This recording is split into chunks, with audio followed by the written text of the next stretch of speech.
Injury law firm of the Jacksonville Jaguars. Still present, ready. Farah doesn't flinch.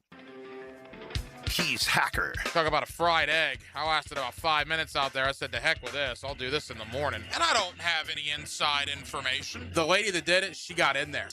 She made it happen. And he doesn't shy away from opinion. And I do enjoy drinking cold beer at ballparks. So if that makes me a baseball fan, then I'm a diehard baseball fan.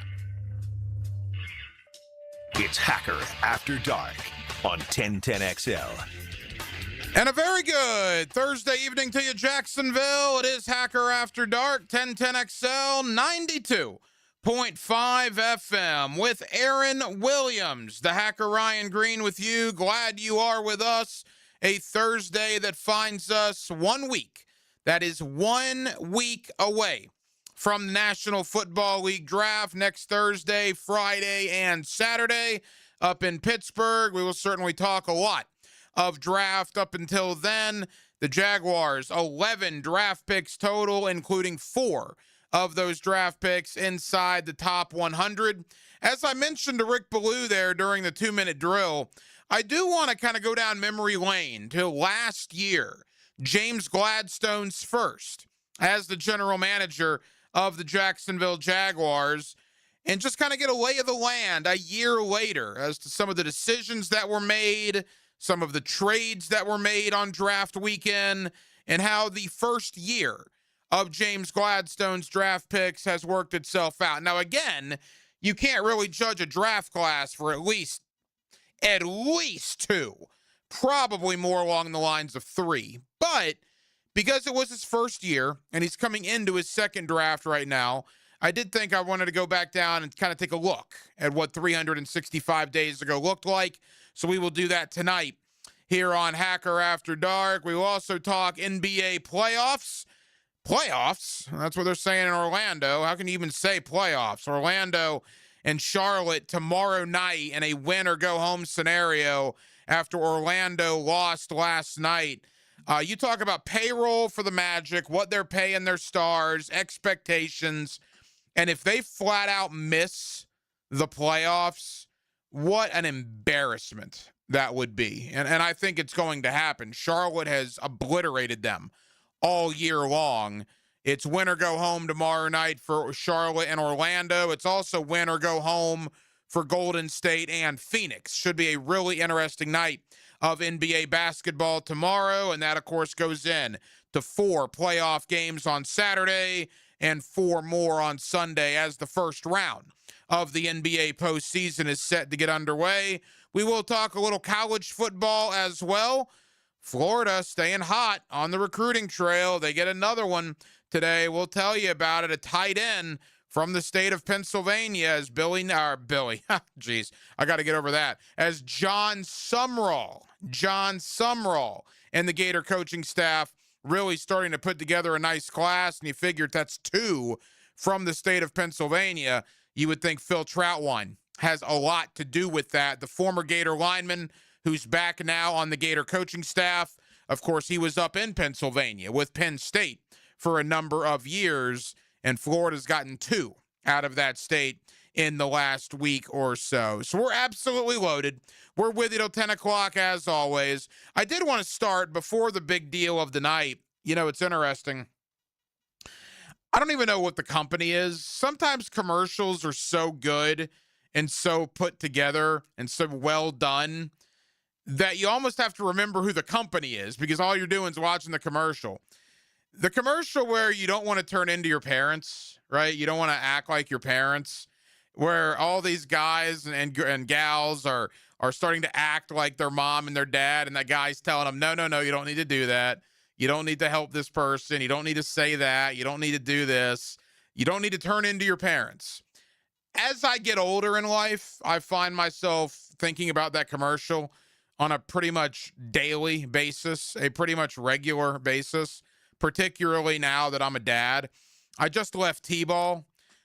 Boy, you get riled up in T-ball, man. I remember playing T-ball when I was 7, 8 years old, and I remember my dad and my uncles just yelling when I got a hit and going nuts and telling me to run, man, run. I mean, I remember that like it was yesterday, and it was 35 years ago. And I found myself no more than 90 minutes ago doing the same exact thing to Little Hack, living vicariously on whether my 6-year-old got on base in T-ball or not, right?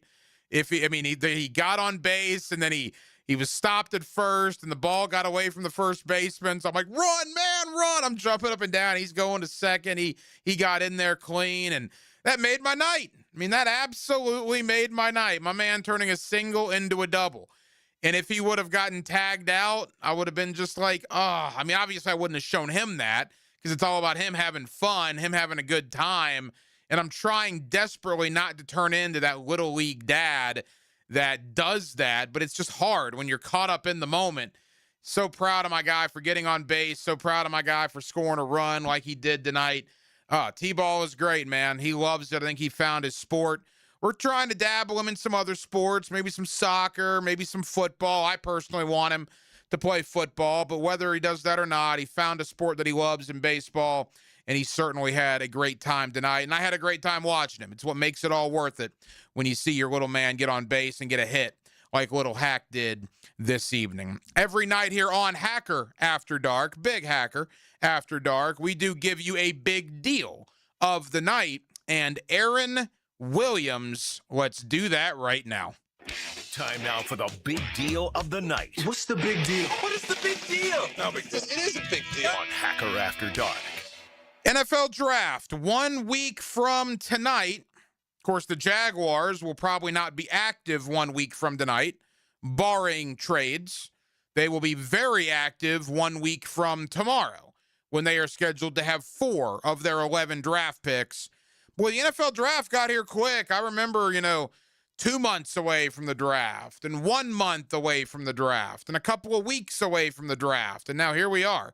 It is draft week, right? 1 week from tonight, Roger Goodell, in fact, right now, will be on that podium in Pittsburgh, putting the Las Vegas Raiders on the clock. So with the Jaguar draft coming up in 1 week's time, I thought it would be interesting to just take a look back to last year. Now, last year's draft class, last year's rookie class, every rookie class has an incomplete grade on it after 1 year.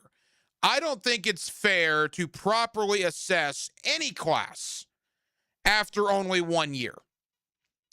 But some, I think, have more incomplete than others. Maybe some are capitalized incomplete, where others are just lowercase incomplete. What do I mean by that? Well, the Jaguars are a prime example. We have no idea. Look at the top 3 draft picks the Jaguars made last year. Travis Hunter played 7 games. Got hurt, out for the year. Caleb Ransaw got hurt in August, the 3rd round pick. We never saw him take a snap in a regular season game. And as for Wyatt Milam, he also got hurt in the preseason. He was out for 11, 12 games?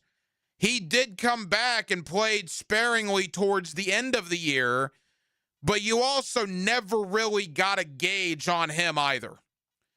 Go down the draft board a little bit. Jalen McLeod, the 6th round edge out of Auburn.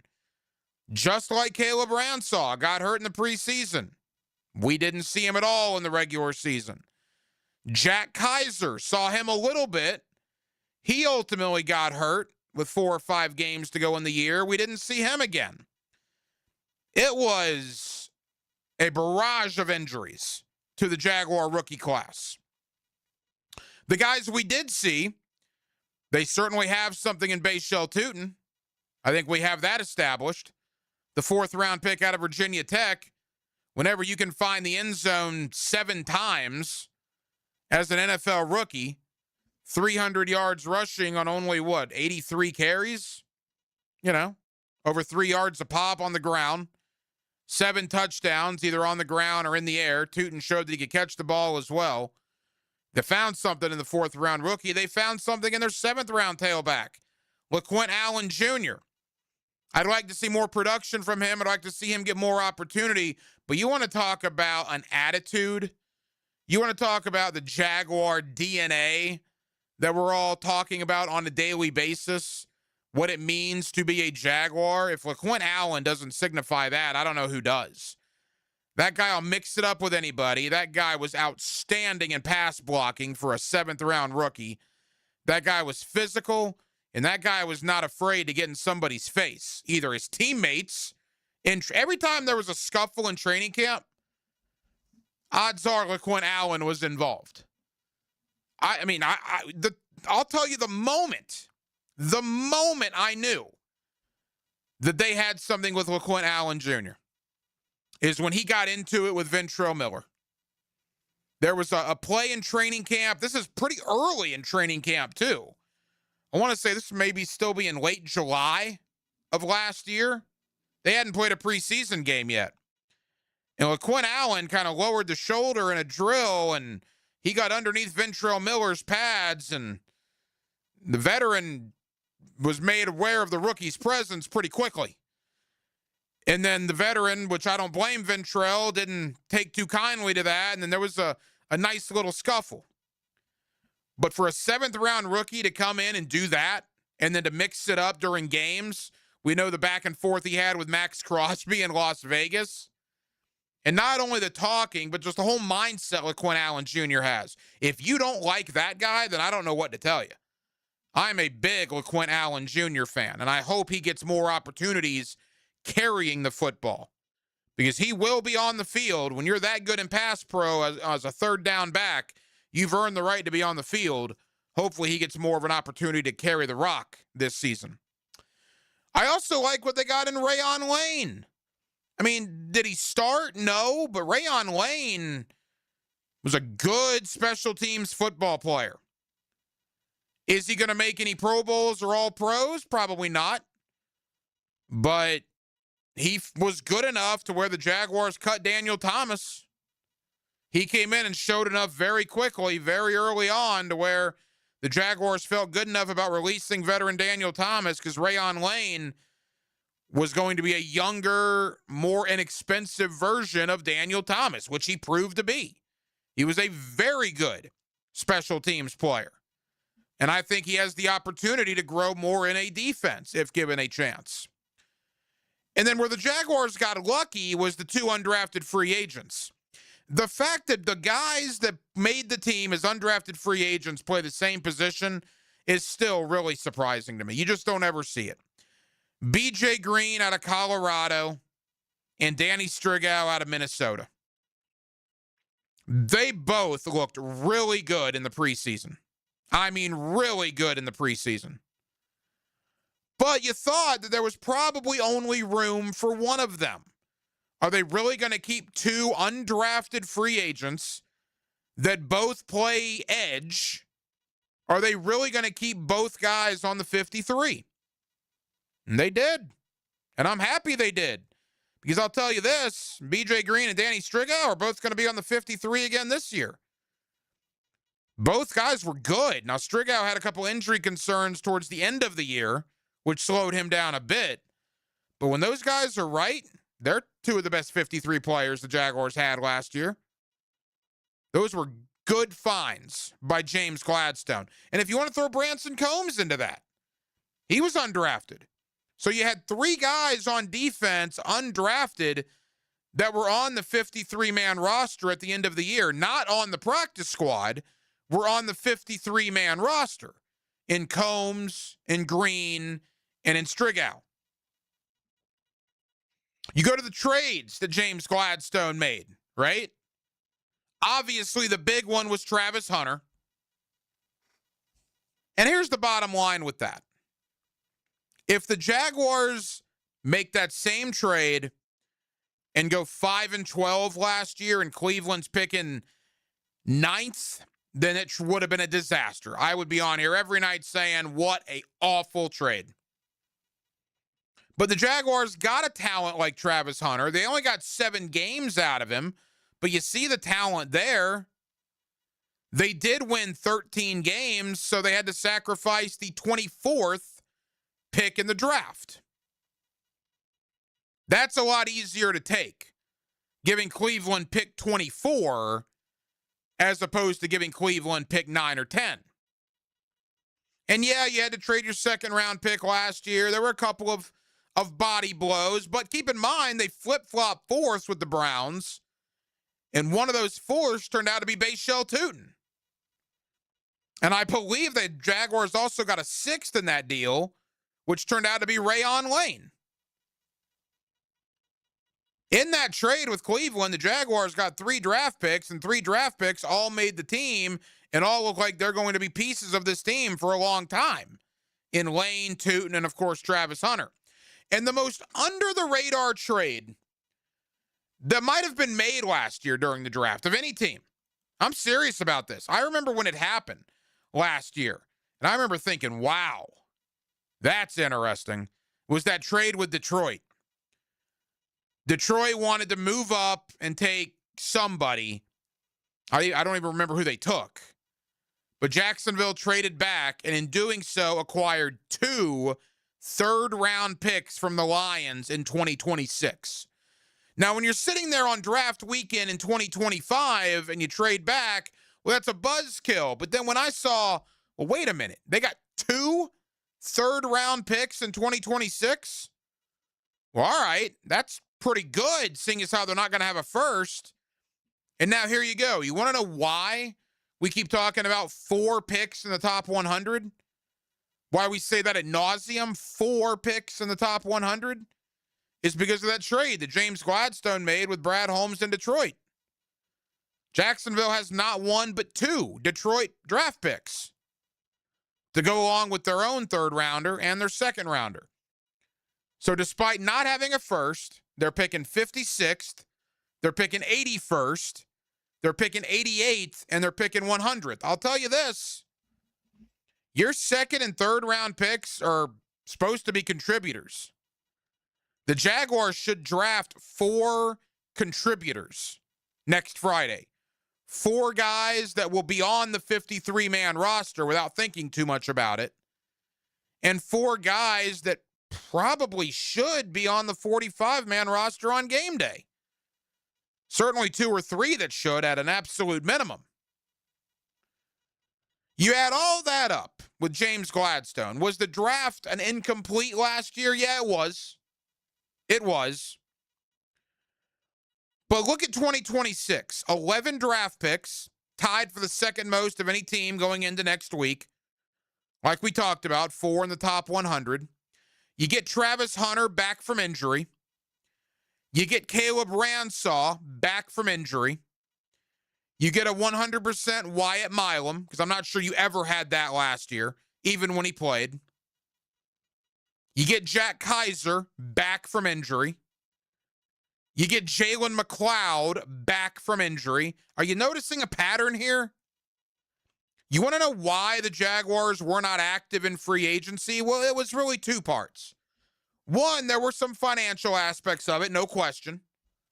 Because not only are you having a lot of dead money on your cap this year, but you got to find room to re-sign Trayvon, which they already have, but obviously Parker and Brenton Strange and Antonio Johnson, guys of that sort, are due for extensions. So that was certainly an aspect of it.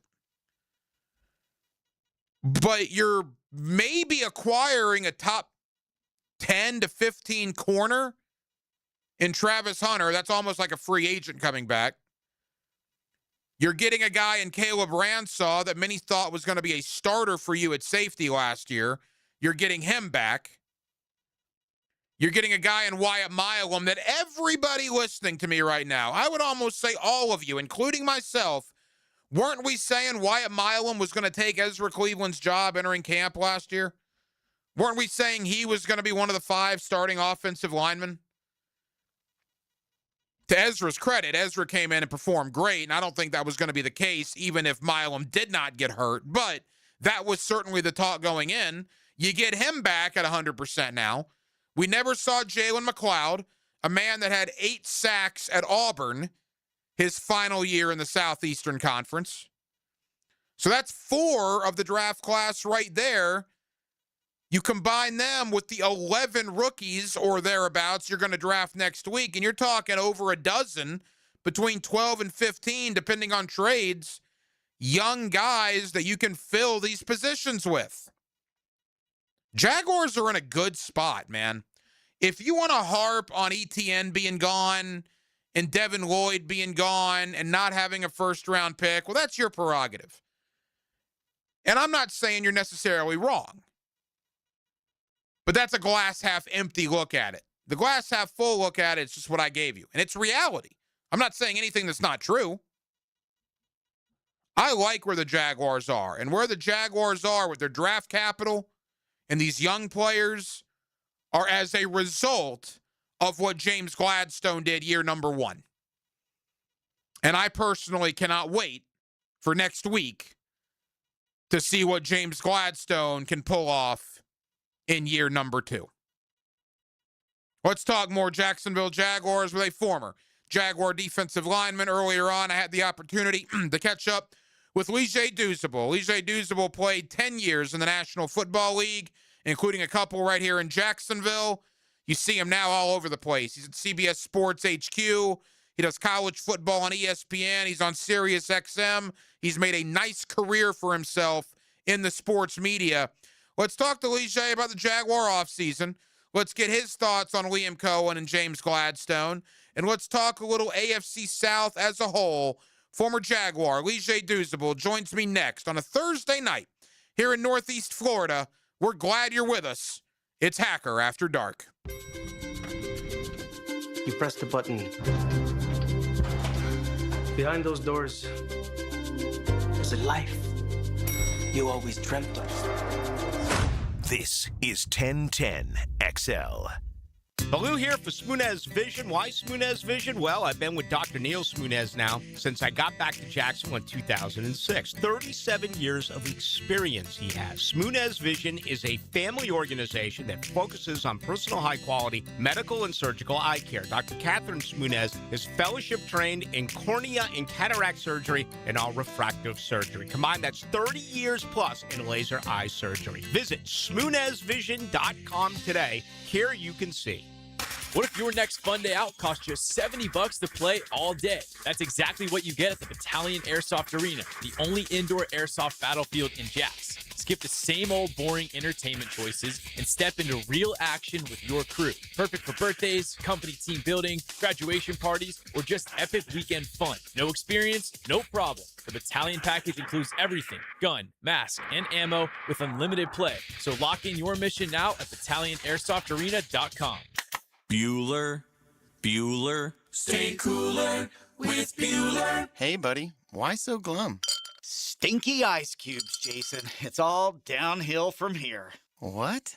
The tap water at my place smells kind of funky. Funky tap water makes funky ice cubes. I meet a nice girl, invite her back to my place for a cocktail, and blow my whole romantic gesture with a mojito that smells like dog's feet. Wait, I can totally make you way cooler.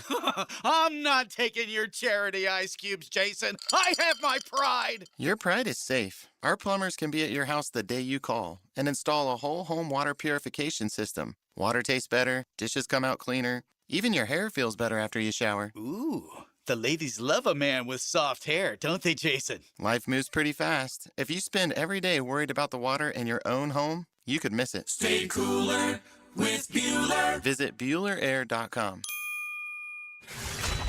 Looking for an exciting, fun-filled evening the whole group can enjoy? Welcome to indoor football. Welcome to the Jacksonville Sharks. Discover the thrill of the indoor league. Fast-paced, action-packed, and it's family fun. Be there when your Sharks take on the Orlando Pirates Friday, April 17th at the VyStar Veterans Memorial Arena. Kickoff, 7 o'clock. Halftime performance by the world-famous Disconnected Canines. Ask about our family four-packs. 4 tickets and $50 in food vouchers, all for only $100. There's no better value. Get your tickets now at jacksharks.com or call 904-621-0700. It's country night presented by Roland Reese Plumbing. Dust off your boots, throw on your camo, get ready for a night full of football fun and great music. Join us on the field after the game for our free autograph session, sponsored by Flight Adventure Park. Tickets start at $15. Call 904-621-0700. That's 621-0700. Sharks football, where memories are made. Go Sharks! Fins up. Hey, it's Matt Hayes. I was scrolling through my phone the other day, and there it was, my Awaken 180 app. So I popped it open and started looking back at what I pulled off 2 years ago. 40 pounds gone in just 12 weeks. But the number that really jumped out at me wasn't the weight. It wasn't even the 6% body fat I lost. It was the fact that those numbers dropped and my muscle mass didn't. That tells you everything. I wasn't just eating less with Awaken 180. I was eating to lose weight, the right proteins, the right foods, the right plan for me. So my body burned fat instead of muscle. And trust me, that matters. Because when people say they want to lose weight, what they really mean is they want to lose fat. But if you're not fueling your body the right way, guess what your body can start burning? Ding, ding, ding. Muscle. Exactly the opposite of what you want. Awaken 180 tackles the fat. The coaches tackle the plan. Tackle it and keep it off at awaken180weightloss.com. 1010XL, presented by Farah and Farah, exclusive injury law firm of the Jacksonville Jaguars. When it's game time, Farah doesn't flinch. Here's another call on the 1010XL hotline, driven by Key Buick GMC, home of the lifetime powertrain warranty. Back here on 1010XL and 92.5 FM in the city of Jacksonville, your home for the Jacksonville Jaguars, and we are glad you are with us. 2 weeks away from the NFL Draft. It'll be held up in Pittsburgh on the 23rd, 24th, and 25th of April. The Jaguars currently 11 picks overall, 4 picks in the top 100. We'll talk a little bit of draft, but let's look at the offseason here in Jacksonville and maybe around the AFC South. What has really changed in the last 3 months? Former Jacksonville Jaguar defensive lineman. In fact, he spent a decade in the National Football League. You see him all over the television and radio circuit now. Lige Douzable is always kind enough to join us here on 1010XL. Lige, how you doing? I'm doing well this Thursday. I don't remember what day it was. Thursday afternoon. How are you doing? Hey, Lige, we're good, man. Thank you so much for the time. All right, so Jacksonville, first and foremost, I haven't talked to you since the season ended. Obviously, It was not a great ending in the playoff game there against Buffalo, but when you look at year number 1 in totality for Liam Cohen and James Gladstone, what do you make of what your former team did in 2025?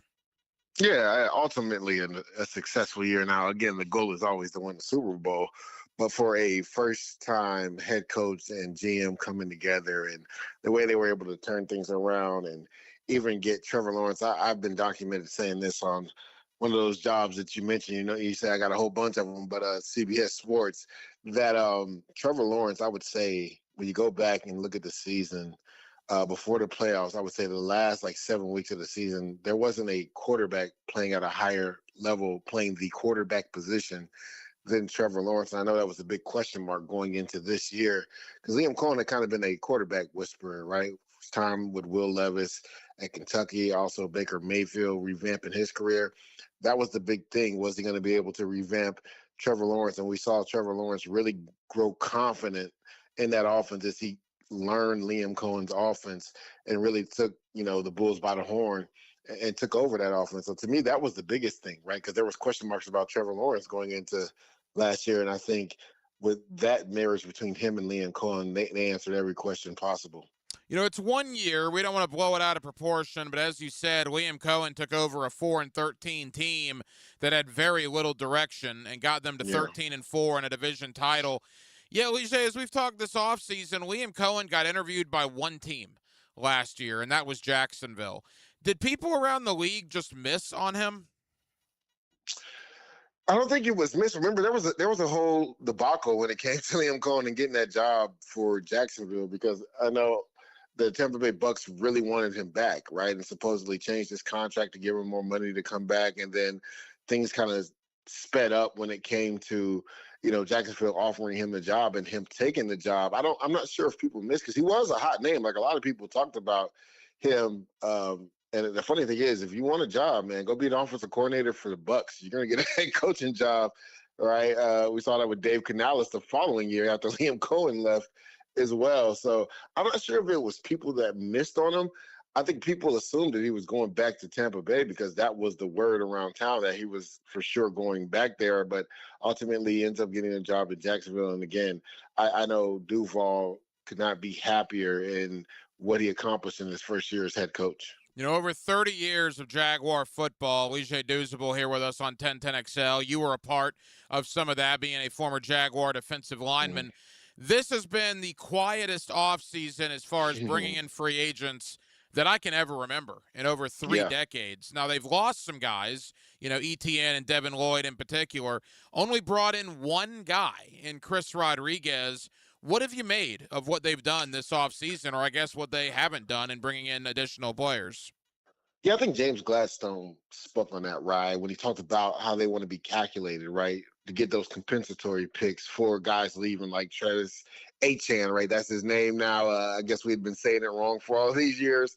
And then also Devin Lloyd as well. So I think he just wants to be calculated because you have to remember this year they gave up a lot of draft capital to move up to get Travis Hunter. So they don't have a boatload of picks. They don't have a first-round pick. So I think he's trying to stockpile some of those picks for next year's draft class where, people that watch the draft and go through the process and understand the prospects, next year's draft class has a little bit more, top heavy talent when it comes to the blue chip players. So I think that's what Gladstone is thinking. And you got to think they hit on, a majority of the free agents they brought in, right? Jordan Lewis, even though he got hurt at the end of the year, was a home run pickup for them, right? Makari at guard was a home run pickup for them.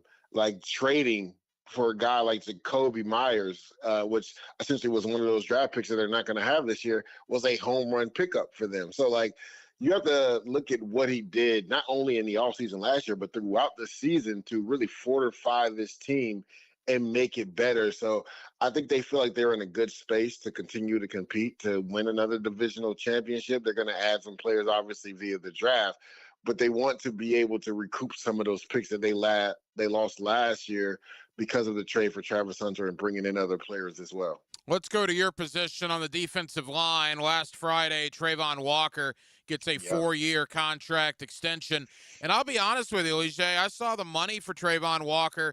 It's obvious he wants to be a Jaguar. I mean, if him and his reps wanted to wait and he had a double-digit sack campaign in 26, he would have gotten, to me, a lot more money before free agency next year. Him signing so early, to me, indicates he wanted to stay in Jacksonville.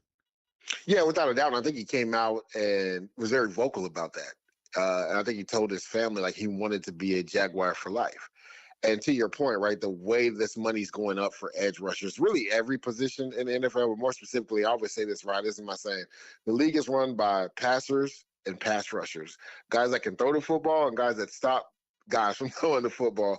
And you talked about it, Trayvon Walker. Now, he dealt with some injuries last year as well, and I think he was headed towards his third consecutive 10-sack season, not for the injured wrist earlier in the season, because I believe in the first 3 games he had 2 sacks already.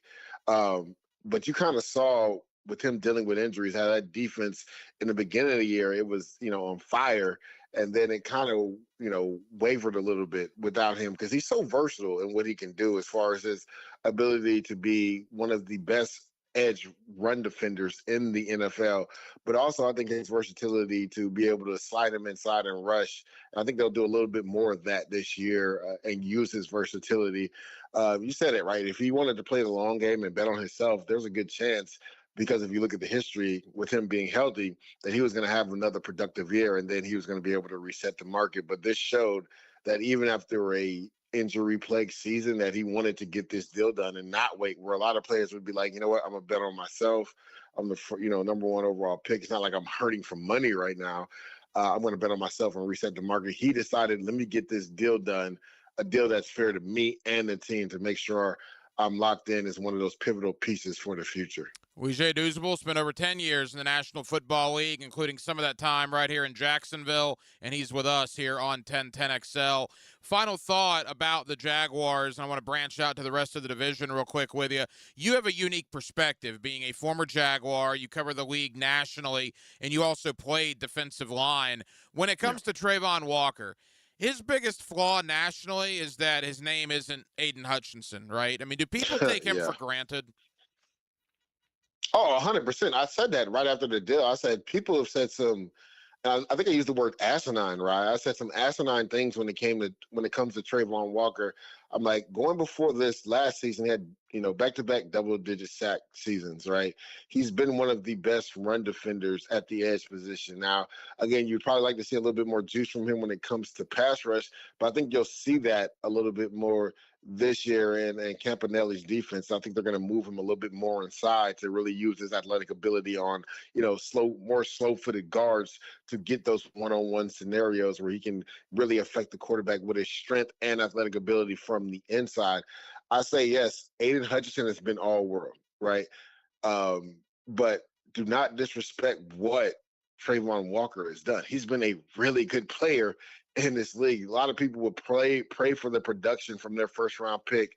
And like you said, like people have said some crazy things just because Aiden Hutchinson when they pick after him. So I do feel like a lot of times he doesn't get the due that he's rightfully due because of the player that went the exact pick after him. And a lot of people had that debate whether they should go with the upside of the athletic ability of, Trayvon Walker, or should they have taken Aiden Hutchinson. I think it's worked out for both teams. As we begin to wrap up, you and I share a passion for the Orlando Magic, so I want to ask you about them really quick. But before we get there, the division as a whole, very active in Nashville. They had $1 billion, and they basically spent all of it. Indianapolis, quite frankly, I'm not really sure what they're doing. And Houston did some nice things, but it's all going to come down to C.J. Stroud, right? I mean, what have you made about the division this offseason? Yeah, I mean, it's funny because for the longest time, right, the AFC South was one of the weaker divisions in football. You can't say that anymore. It's one of the strongest. I mean, 2 playoff teams last year. Indianapolis was just on the outside looking in. And you talked about how Tennessee is revamping things. They brought in Robert Saleh. Obviously, Cam Ward was there last year. He's brought in some defensive pieces that are comfortable with his system. They brought in essentially 3 new starting corners because that was an issue for them on defense as well. So they really, like you said, they had a boatload of money to spend, and they went out there and spent it to try to bring in some players that can change things around for them. Right now, to me, it still comes down to Jacksonville and the Houston Texans. You talked about the Houston Texans making some moves.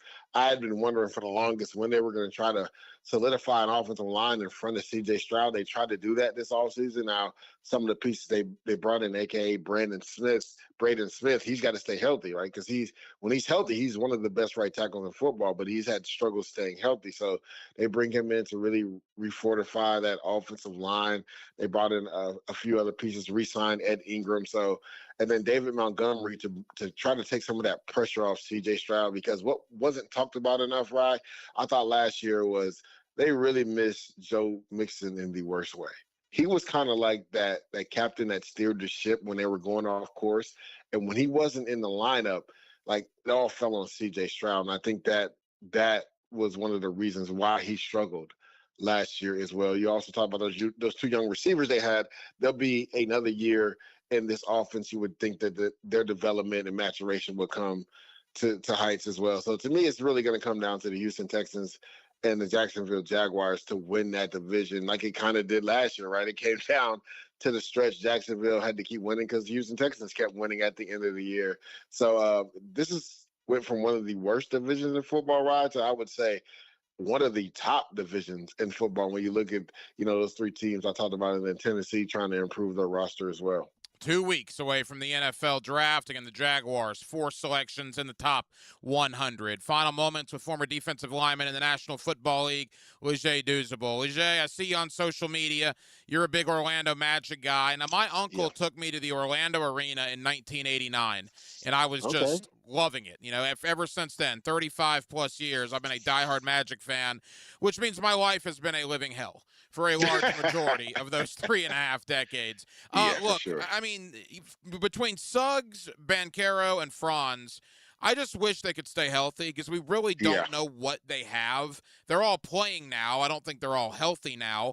But having said that, they've won 4 in a row. They're going to get in at least in the play-in. But does Jamal Mosley need to get out of round 1 to keep his job? I think at this point he probably does, just because the moves that the front office has made to try to heighten this team to make a deeper playoff run, and it just has not come to fruition. Now, it kind of sucks if you're Jamal Mosley, and this is the way the cookie crumbles, and this is the life of a head coach. Like you said, they haven't had the big 4 for a majority of the season, right? It's like they'll have 2 guys, then they'll have 3 guys. And it's like they finally got all 4 guys, and then you can even throw Anthony Black in there, right? Because he's instant offense off the bench. he's coming back from, I think, a back issue, right? And he just played, I believe, in the last game for the first time in over a month. So it's hard to build that continuity. And the interesting thing is we kind of saw this play out in Boston with two young stars, right? Jaylen Brown and Jason Tatum, people for the longest, even me, myself, I was like, I don't know if they're going to be able to ever win a championship. And they finally got over the hump, right? And now people don't have that question mark. And you're starting to hear these question marks with Franz and Paolo, because when Paolo gets hurt, Franz takes his game to the next level, right? And the team actually continues to win. But when Franz gets hurt and Paolo's out there, it's almost a complete opposite. And I think the thing is, when Franz is the focal point of the offense, the ball actually moves. Where Paolo is a more ISO-centric player, it's almost like just stand and watch Paolo, and then if he gets a bucket, we'll crash the basket, where the ball moves free-flowing when Franz is the pivotal point of the offense. So I've been saying for the longest, even when they're both back together, I think the offense should run through Franz, right? And then you set up certain plays for Paolo to do the ISO thing to get his buckets. But I think the offense is more efficient when Franz is the main ball handler. We see it time and time again. Paolo essentially becoming a point forward and bringing the ball down the court. I think Franz should do that a little bit more now that he's back. So the good thing is heading into the play-in, or there's still a good chance, because the Atlanta Hawks have a tough schedule. They got Cleveland one more time, I believe. And if the Magic went out, there's a good chance that they can get into the 5th or 6th seed and not even have to play in the play-in. So like these last couple of games will be monumental to see how the Magic do in the playoffs. Yeah, 2 games to go for Orlando. They could finish anywhere from the 5th to the 9th seed in the East based on the next 2 games. Lige Douzable. Lige, I could do this all afternoon. Really appreciate your time. Obviously a former 10-year NFL defensive lineman. Quickly, tell the good folks here in Jacksonville, man, CBS Sports, as you mentioned, but you're in a lot of different areas. What's the best place for people to find your work? Yeah, definitely. All my work is usually always posted on my social handles, which is Lige Douzable. That's on Twitter, Instagram, and TikTok. But like you said, I work for CBS Sports. I do college football for ESPN, and then I have a weekly show on SiriusXM NFL Radio every Tuesday from 10 to 12. You can catch me there. Lige, really enjoyed the conversation, man. Thank you. Let's do it again soon. Yeah, definitely. Live streaming from the XL Digital Studios. Brightened by Harbor Dental Care, Jacksonville's first choice for dental emergencies. Blue here for the Blue Crab House, located right off of San Jose. It's on Jewington Creek Road. They've been around since 1996. Indoor-outdoor dining. Also, takeout is available at the Blue Crab House. Open 4:30 to 9, Tuesday through Saturday. Sunday, noon until 9. Remember, Tuesday, $2 margaritas. Wednesday, $1 oyster night. How about the blue crabs? How about my personal favorite, the Canadian snow crabs? Whatever it is that you fancy, you get it right there. The Blue Crab House. Hey, Hickett here. Oh, buddy, it's my turn now. TopDressing.com, coming to do my lawn, baby. Look, I met with their staff, salt-of-the-earth guys, locally operated right here in Jax. Heck, I've been troubled just like you by the St. Augustine grass since I've lived here. I can't wait to have their proprietary process go to work for me. I'm chatting with them now to get on the schedule. It's easy, and you can too. If you want to truly transform your lawn, look like a golf course, call today for a free estimate and top dress your lawn like the pros with TopDressing.com. So, you finally have some time to yourself. Even if it is just the car ride home, it's you time. And look at you. Do not disturb set before you even got in the car? Impressive. You've earned this moment to just chill and drive. This break is brought to you by Target Zero and the Florida Department of Transportation.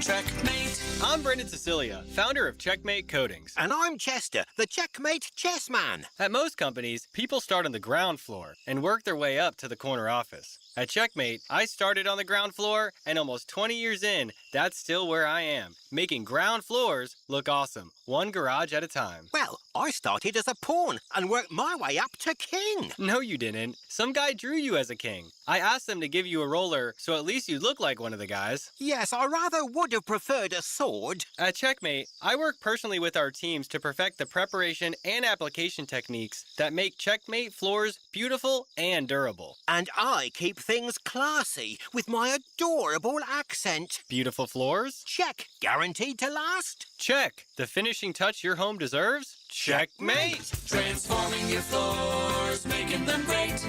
Checkmate. Visit checkmatecoatings.com. Jacksonville, you're on the clock. When your oil change is due, don't waste your pick sitting at a dealership. At Valvoline Instant Oil Change, there's no appointment needed. Just pull in, stay in your car, and in 15 minutes, you're done. That's a smart pick. With convenient locations, a 4.7-star national rating, and named #1 Quick Lube for customer service by Forbes, Valvoline is the easy choice. Make the right call. Visit the newest Valvoline Instant Oil Change at Beach Boulevard and St. John's Bluff. Has someone you care about been arrested or had their driver's license taken away? I'm Susan Cohen, and I work with David Robbins at the law firm of Epstein & Robbins. We are experienced fighters for those charged with DUI, domestic violence, and all criminal offenses. In your battle with the justice system, there's only one thing you need to know. Dial David 24/7 at Epstein & Robbins, 354-5645. 354-5645. 1010XL, presented by Farah and Farah, exclusive injury law firm of the Jacksonville Jaguars. Focused, fueled, fearless, Farah.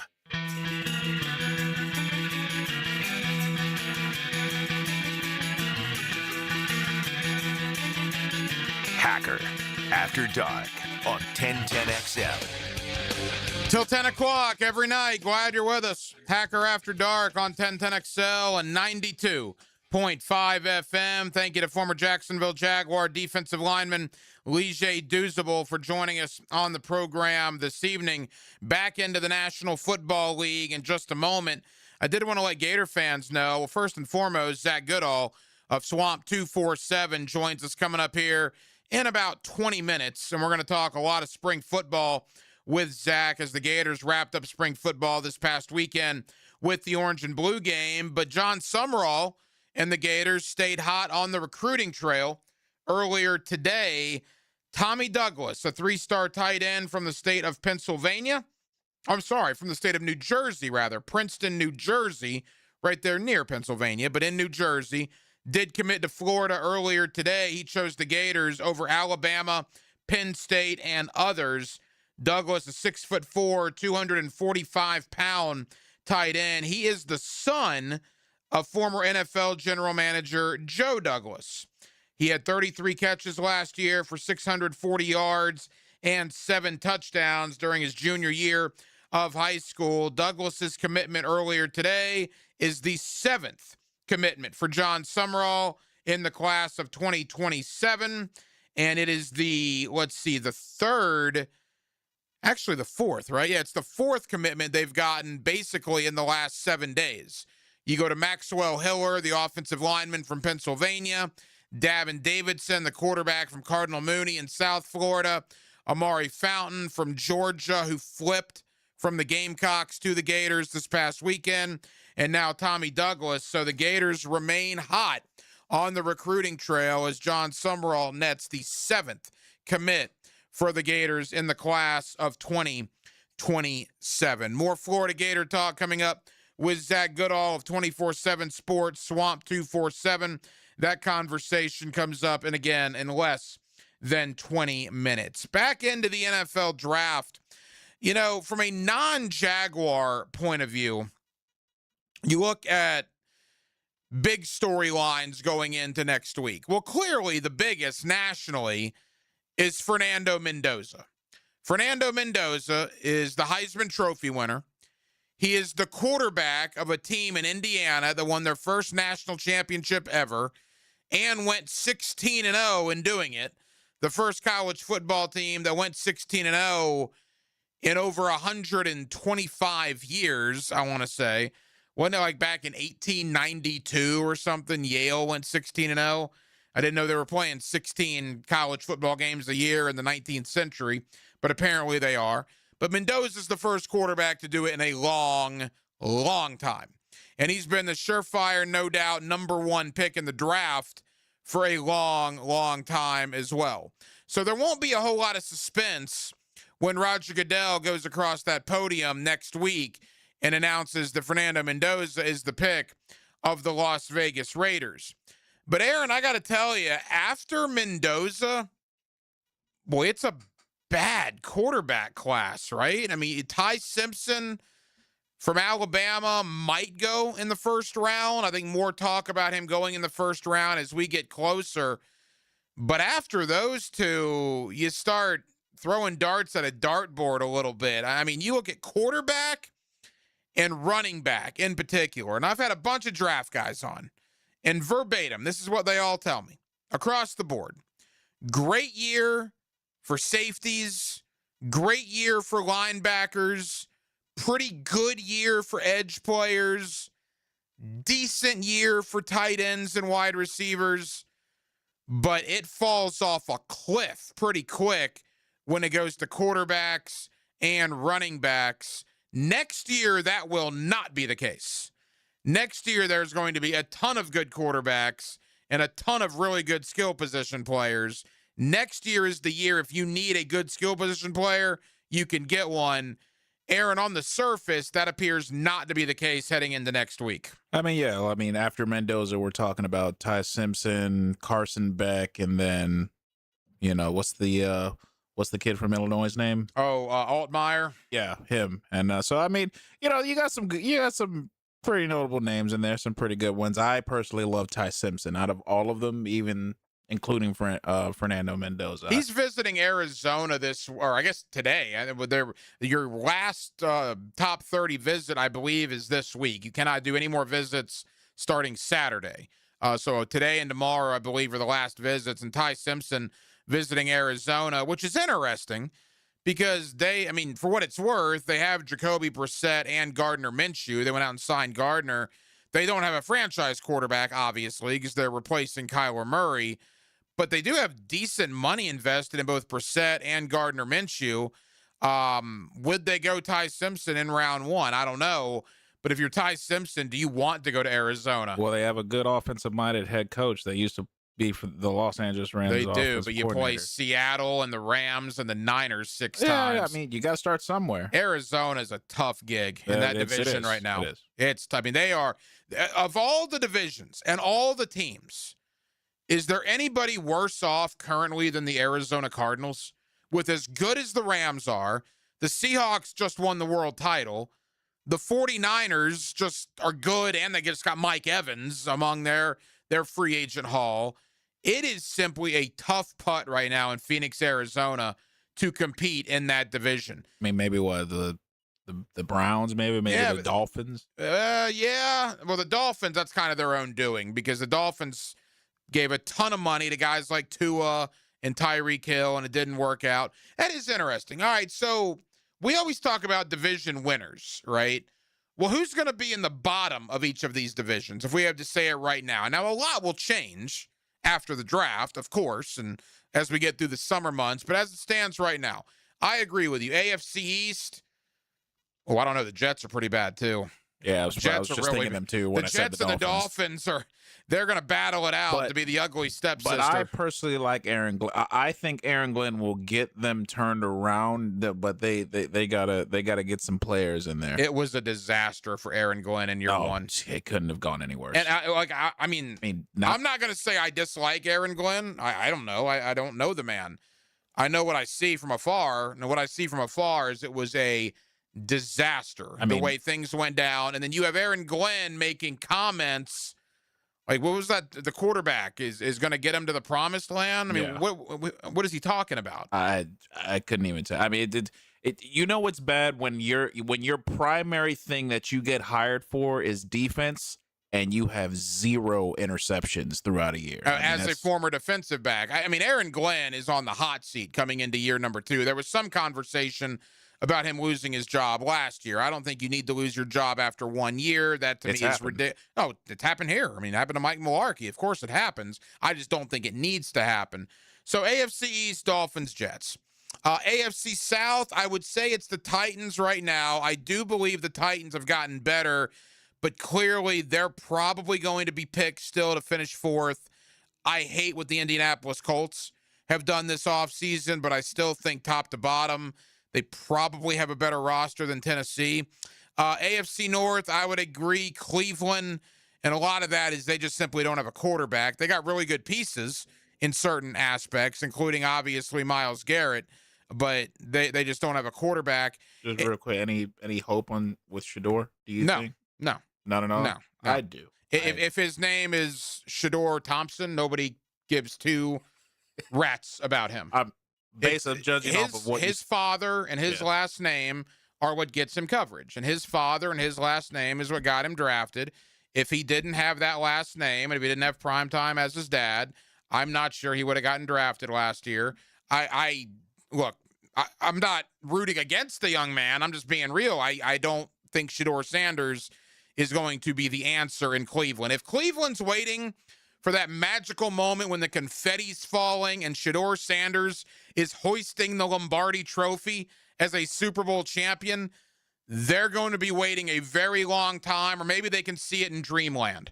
Maybe if you take a lot of sleeping medication, or if you just down a lot of brown water, maybe you can imagine a scenario where that happens. But in reality, I don't find that very likely. And then the AFC West is really good. I mean, the Raiders are the doldrums of it right now. Kansas City, I'll tell you what, the Raiders might be close to the Cardinals. It's tough in Las Vegas. First-year head coach, again, the Geno Smith experiment was a disaster. They're going to get Mendoza. We'll see what happens. But again, you're going into a division with Mahomes, with Herbert, with Bo Nix. The coaches are Andy Reid and John Harbaugh and Sean Payton. It's tough to be in the Raiders' position. Quickly in the NFC, we got to go super quick here. Boy, you thought the Commanders had it built, right? They were in the NFC title game. And then they just fell back to planet Earth like just rock hard last year. You know, the Giants, they're right there with the Commanders, I guess.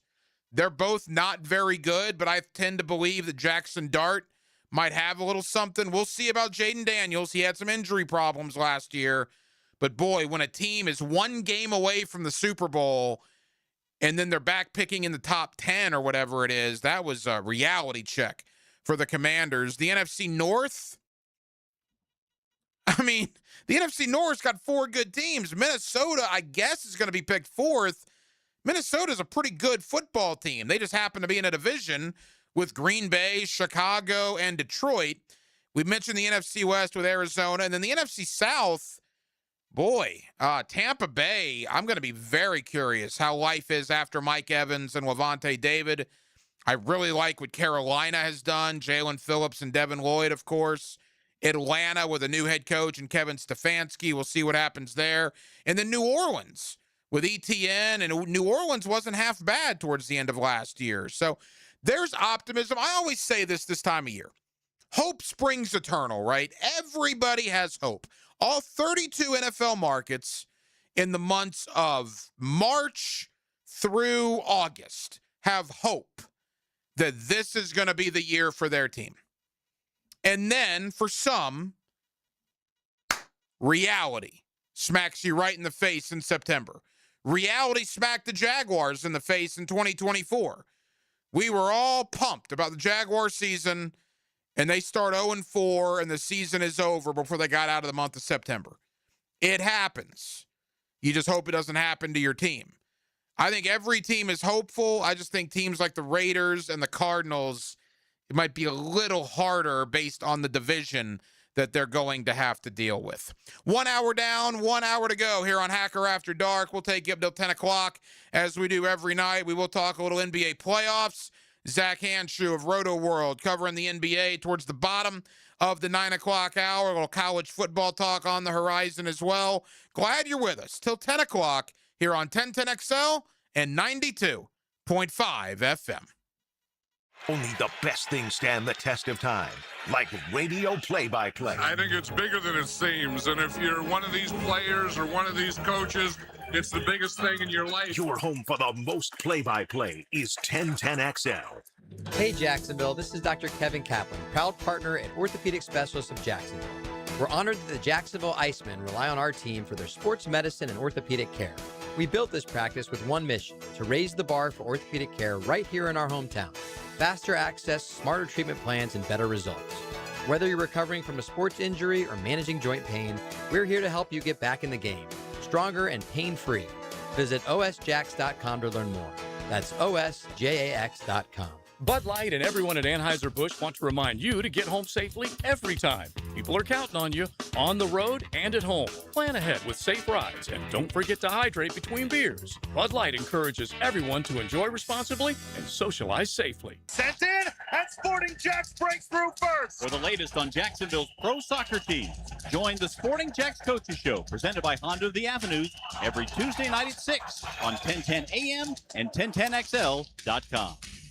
At the First Coast YMCA, you'll find much more than just a gym. We offer many ways to help you become more active, reach your weight loss goals, and find your inner strength. Membership at the Y includes state-of-the-art facilities, a huge variety of fitness classes, and programs for all ages. It's easy to join the Y since it's affordable for all incomes. The Y is a great place to make connections and experience something new. Visit the YMCA near you or online at fcymca.org. Florida Heat doesn't play games, but some AC companies do. You've heard the too good to be true ads. Let's be honest. Nobody sends a licensed AC technician to your house for $25. Suddenly, your cheap tune-up turns into a $1,000 problem. At Duck Duck Rooter Plumbing, Septic, and Air Conditioning, we believe in taking care of our customers. Right now, you can chill out for just $99. That gets you a full AC diagnostic and the truth about your system. No scare tactics. Call 904-862-6769 or duckduckrooter.com. Jeff Breyer, president of Lifetime Enclosures and Lifetime Flooring. And I'm Nikki Sema. My dad started in business when I was just 4 years old, and now we're 35 years and 20,000 satisfied customers in, and literally have a showroom in every neighborhood. So whether you're looking to revitalize your home with new flooring or need more outdoor living space with a glass or screen enclosure, we've got you covered. Visit our websites and don't forget to stop by our showrooms during our open house and cookout this Saturday from 10 to 3. Come see affordable luxury, experience the Lifetime difference, and receive additional open house discounts. Lifetime Enclosures. Spring is here. Is your yard ready? Lucas Tree Service, a family-owned business with over 45 years of experience, is Jacksonville's certified arborist for safe tree removal, trimming, and stump grinding for homes and businesses. Protect your property, boost your curb appeal, and enjoy expert service you can trust. Keep your trees healthy and safe before summer arrives. Schedule your inspection today at lucastreeservice.com. 1010XL, presented by Farah and Farah, exclusive injury law firm of the Jacksonville Jaguars. Still, present, ready. Farah doesn't flinch.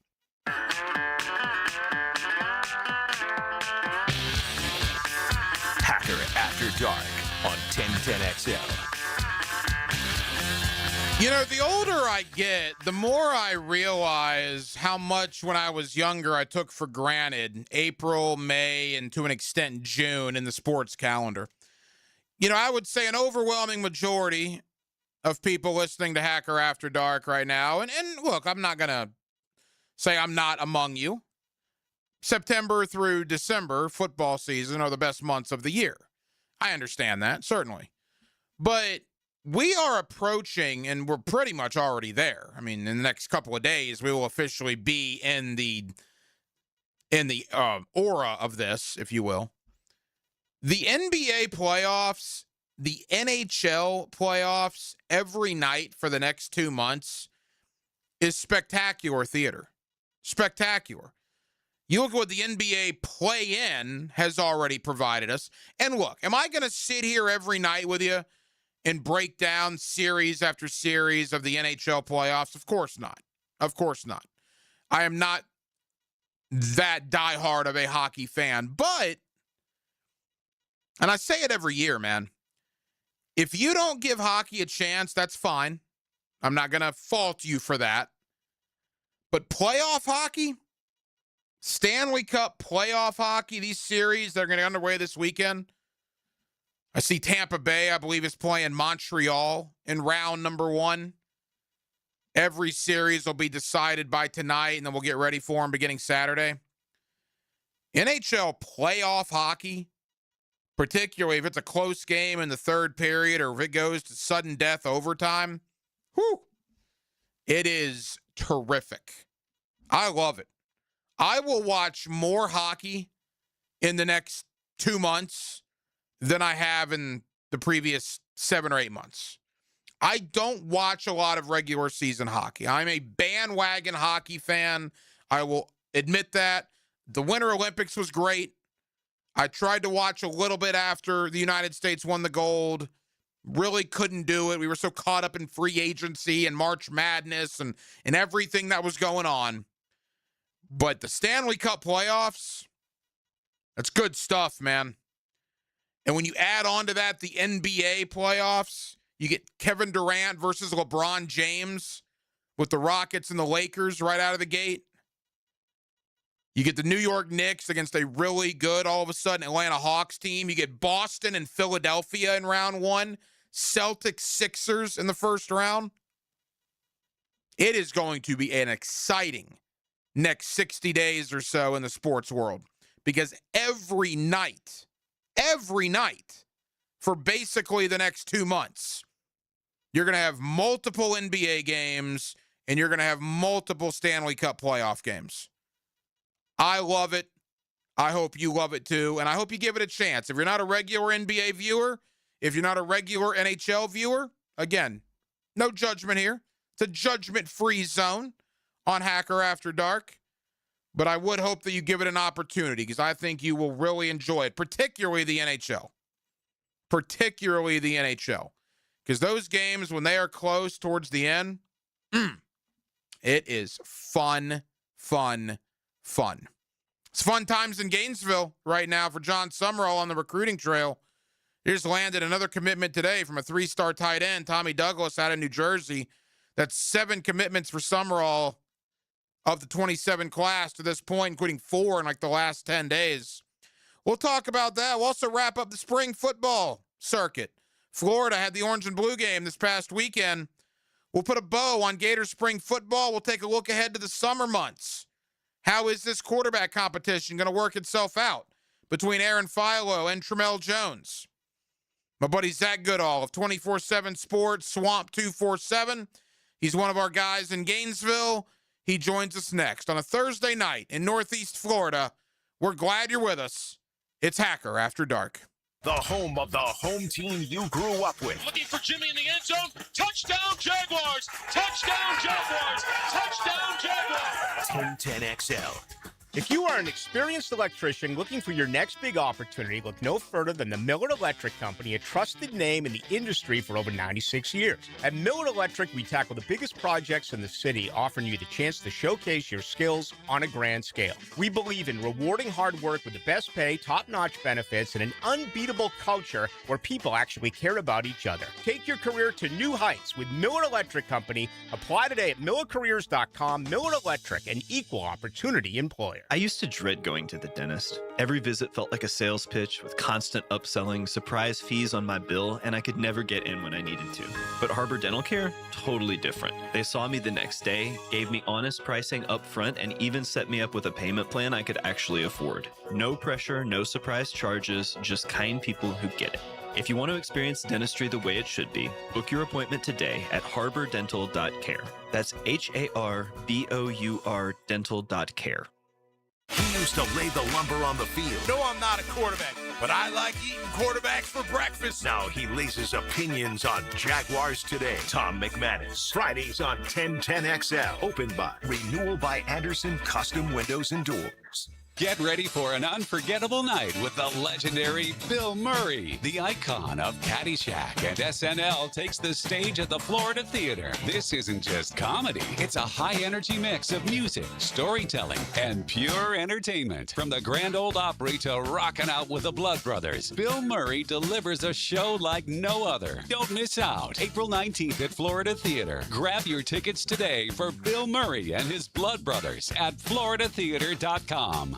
home of the Jaguars. WJXL AM Jacksonville Beach. WJXL FM Jacksonville Beach. 1010XL's draft previews are brought to you by Purple Heart Pools, your veteran pool company. Texas Tech's ball hawk, linebacker Jacob Rodriguez, is the first FBS player in 20 years to record over 300 tackles, 10 forced fumbles, and 5 interceptions. Edge rusher Gabe Aukus from Illinois led the Big Ten with 11 sacks last season. And Georgia's first-team SEC defensive lineman Kristen Miller could be a solid brick in Jacksonville's Duval Wall. 1010XL, presented by Farah and Farah, exclusive injury law firm of the Jacksonville Jaguars. When it's team time, Farah doesn't flinch.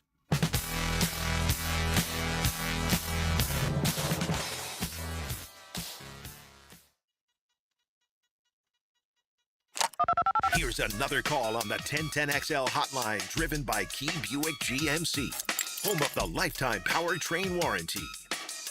Back here on 1010XL and 92.5 FM in the city of Jacksonville. We are glad you are with us. Spring football for the University of Florida now in the rearview mirror. They finished up last weekend with the orange and blue game. Let's talk about Jon Sumrall's first spring as the head coach of the Gators, how the roster looks. Is there a true quarterback competition heading into the summer months? And let's also talk about the heater that Florida is on right now on the 2027 recruiting trail. Zach Goodall, 24/7 Sports, Swamp 247, one of our guys down in Gainesville, and he's always kind enough to join us here on Hacker After Dark. Zach, how you doing, man? Doing fantastic, Hacker. Happy to be with you. Happy the spring's over, if only because it was nonstop, kind of like how you're hinting at there. It's just a bunch of news coming out, a lot to observe. 47,000 reportedly at the spring game on Saturday. Boy, Jon Sumrall, he's got some excitement back in the Gator football program. Yeah, no, he certainly does. And I think you can see that internally, too. Players were excited to get through this spring and energized. Fan base obviously was as well. And then, as you mentioned, which I'm sure we'll get into, recruits are. And they're buying in. It's seemingly, there's only been a couple so far, but it feels like the big dominoes are falling towards something even greater. All right, let's dive into the spring. You were out there every practice that you were allowed to be out there anyway. Quarterback, that was the big story coming in. You and I talked about it when the spring started. I think based on people I've talked to, and you obviously have a much more firsthand opinion because of your presence there, Aaron Philo probably still the leader, but did Tramell Jones complicate that a little bit? Yeah, I mean, I think that just based on the spring game alone, it was a more effective, more efficient, cleaner outing from Tramell than Aaron Philo.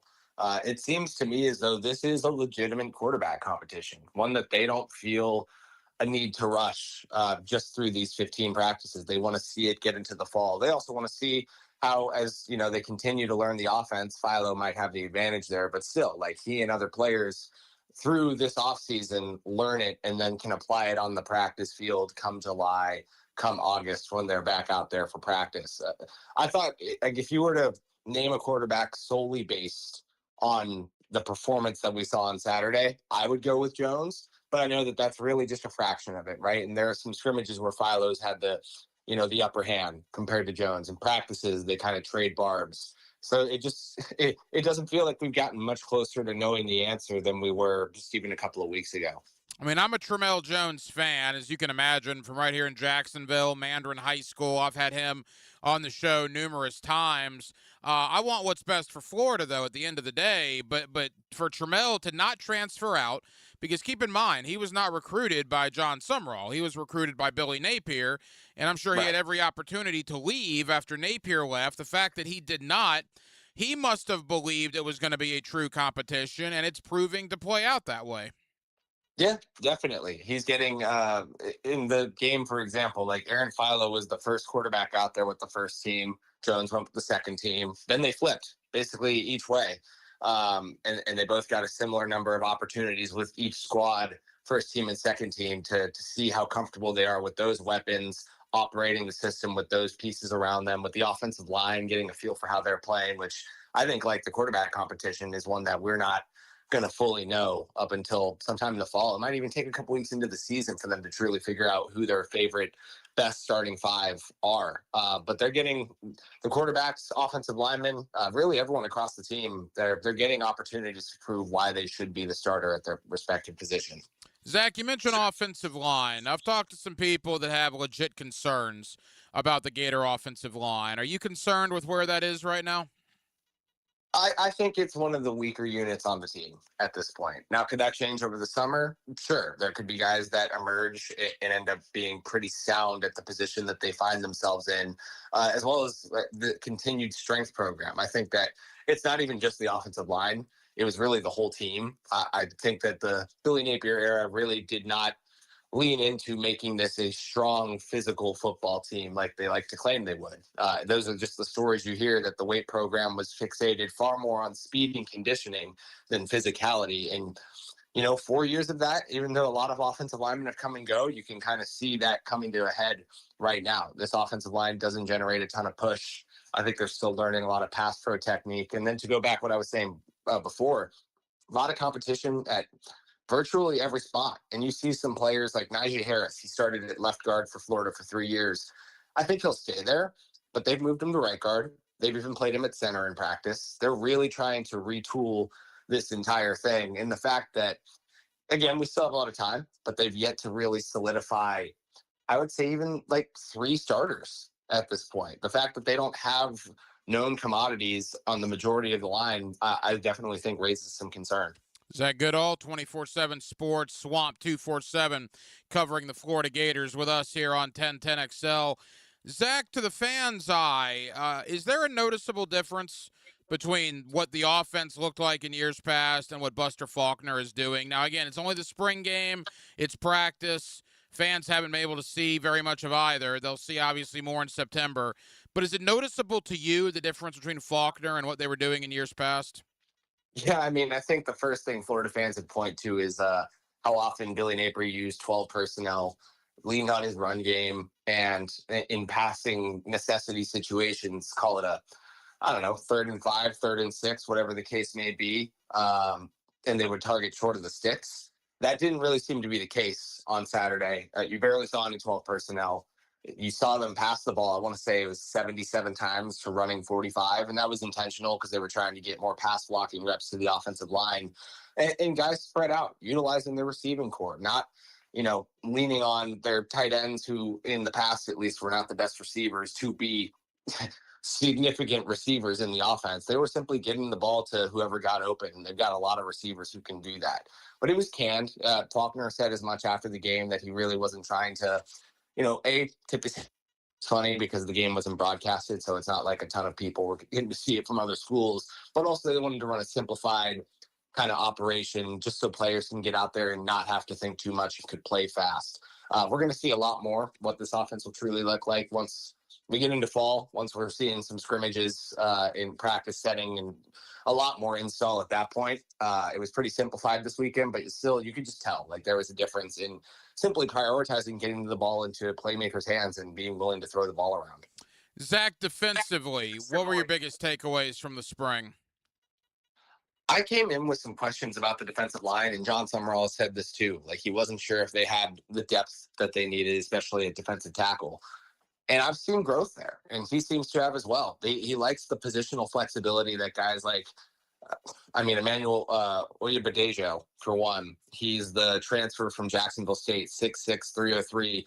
He's come into play field side defensive end, like the strong side edge rusher, but they can play him at defensive tackle at that size, and they're seeing some encouraging things from his development. Jaden Woods is able to go between both positions there. There are some defensive tackles who can bounce between the 3 tech and the nose tackle. Is it perfect? No. Do they have a true bona fide game record at any of those positions aside from Jaden Woods right now? I'm not entirely sure. But they feel as though they've got guys they can move around who have made strides. And John Summerall especially has said a few times now that he probably has gained the most confidence in the defensive line as any group that he entered camp with questions about.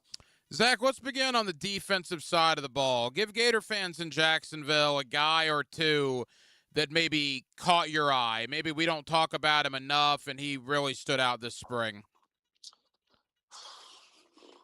I don't know if it's.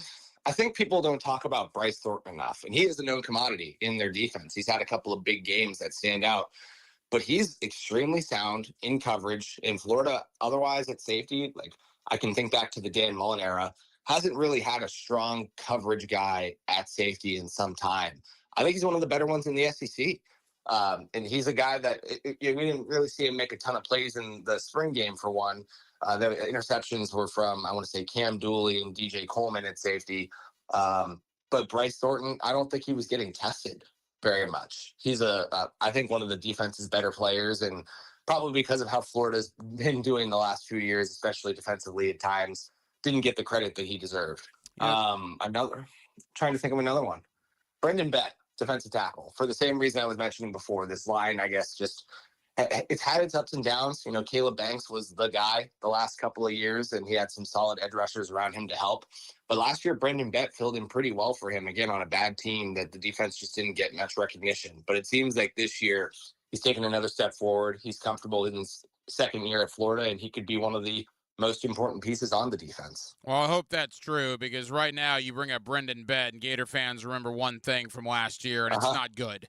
Right. So the loogie heard around Gainesville. So he needs to do some stuff on the field this year to get that moniker off of him. Offensively, Zach, same question. Young guy, new guy in the portal, anybody Gator fans aren't talking about that they should be? I think they're talking about him now. Micah Mays Jr., the wide receiver transfer from Wake Forest. Didn't have a ton of production up there, but has come in. He's had to take on a starting role with Dallas Wilson missing the spring due to his foot injury. Now, I should note, Summerall has said that if they were playing a real game at any point during the spring, Dallas Wilson probably would have been able to play. They just wanted to make sure this foot injury and the extenuating circumstances from it are put behind him for good. But as a result of him not practicing, Micah Mays stepped up as the X, and I mean, he had the single most dominant performance, I think, of anyone, offense or defense, in the spring game. 2 touchdowns, including a 75-yarder from Tramel Jones, ended with 4 grabs for, I want to say, 122 yards. People know that guy now. Going into the spring game, people might have wondered, who's this number 5? I don't really know too much about him. Another one, they're trying to figure out the running back spot behind Jaden Baugh. He didn't get, I think he got 4 carries in the spring because they just know what they have in him. And they really like the 4 players that are there to, battle for that number 2 spot. You got Duke Clark, Byron Lewis, and then transfers Evan Pryor and London Montgomery. And Duke Clark apparently has taken the lead in that battle. Now, that's not to say these guys are all falling behind significantly, but he's shown a lot of explosion. And there was a reason why he even got to play some as a freshman before he ended up getting hurt last year. They're going to take some time. I'm sure they're going to find different roles for these different backs, especially with Pryor being a senior, Montgomery being a redshirt junior. But Duke Clark is a redshirt freshman, apparently has consistently stood out. Final moment, Zach Goodall, 24/7 Sports, Swamp 247. Zach, the recruiting trail has been really good to Florida in the last week. A 5-star lineman in Maxwell Hiller from Pennsylvania. If he signs, he'll be the first 5-star offensive lineman that Florida would have gotten since Martez Ivy all the way back in 2015, which is wild to think about. Davidson, a 4-star quarterback from Cardinal Mooney, who led them to a state title last year. And then Fountain, a 4-star DB who flipped from South Carolina. Boy, Summerall and that staff are on a heater right now. What's working so well for them? I think the same things that I think even I've mentioned it to you before. Like, this guy is a no BS coach, super energetic. And I'm saying that even from the media perspective, how I've really appreciated his honesty and energy when he comes just to talk to media members. I mean, if it's that great to us, you can imagine how great the players are appreciating his approach. Energetic, involved in drills and in practice. It's resonating with people around here. And obviously it's working on the trail too. They had started piecing this class together bit by bit in his first couple months. I think his first commitment was Amari Nugent, the American Heritage cornerback. And that was a good pickup. That was like a top 120 pickup. And it's only gotten better from there, especially over the last week. They've got some guys that, we talk about the offensive line and the potential issues they have there. Maxwell Hiller is the type of guy that can come in and probably play very early in his career. As we wrap up, Zach, and you and I talked about this briefly a few weeks ago, but it really stands out now with the spring game, the recruiting trail. There's that video when Fountain flipped from South Carolina to Florida of the embrace he had with Summerall, and you just love to see that excitement from a coach and a player that's committing to him. Boy, other than his name not being Lane Kiffin, has Summerall hit home runs almost every step of the way 3.5 months in? I mean, wins and losses are all that matter, and that'll come in September, and the narrative can change quickly in Gainesville. We know that, but for the here and now, I mean, good grief, man. If you're a Gator fan, how can you not be very excited about what John Summerall is doing right now? Yeah, I mean, I think when you base it on, like, I guess I should call it past traumas, he's really checked every box. You know, when Billy Napier came in, it took a while for him to get, you know, a proper feel for recruiting as well as he did. I'll give him some credit. Like, there were recruiting wins that Billy Napier ended up getting, but it wasn't an overnight thing. Well, I mean, John Summerall, within a few months, like you mentioned, this is going to be like one of the 3 5-star offensive linemen they've, I think, ever gotten in the modern recruiting era in Maxwell Hiller if he signs. They're in the running for another 5-star in Jalen Brewster, the Texas Tech commit. That was an overnight thing, it feels like. When Billy Napier got here, he had troubles piecing together his first staff. There were rumors that he was going to put together this all-star cast. You heard names of coaches coming from the NFL, from Alabama, you name it, and it didn't really materialize. John Summerall didn't have any hiccups putting together his staff. It came together quickly, and he brought in a lot of people, not just following him from Tulane either, going to get Phil Troutwine after he was done at Penn State, bringing the Gator home, and a couple of other ones. Obviously, the aggressiveness in the transfer portal, getting 30 transfers. That's what Florida fans were clamoring for years under Billy Napier, and you just didn't really see it pan out. So when you look, it's hard to compare, you know, but naturally fans are going to do that after what they've been through the last 4 years. John Summerall is doing things differently, and so far he's yet to hit a road bump.